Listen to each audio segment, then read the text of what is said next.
नवकोट में गुज़िरियल रात चोरी के शक में गिरफ़्तार थियल सिंतोरो फार्म जो रहवासी नौजवान मंसूर कोराई पुलिस के तशद्दुद में फ़ौत थी वियो। वारसन पारां नवकोट मिठी मरकज़ी इशारा ते धरणो हयो वियो।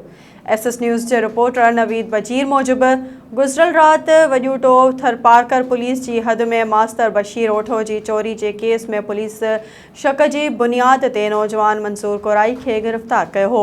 अॼु सुबुह जो गणती जोगी हालत में नौजवान के मिठी सिविल अस्पताल मुंतकिल किया वियो हो, जिते नौजवान फ़ौत थी वियो।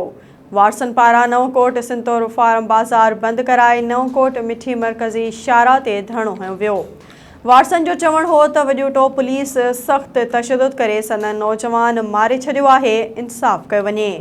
SSP थरपारकर हसन सरदार न्यासी वॾूटो वाक़े जो नोटिस वठी DSP थरपारकर संजान सिंह जी सरबराही में जांच जोड़े छॾी।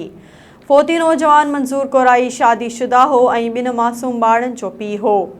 आख़िरी इतला ताईं पोस्टमार्टम रिपोर्ट न आई आहे, जॾहिं त वारसन जो धरणो जारी आहे।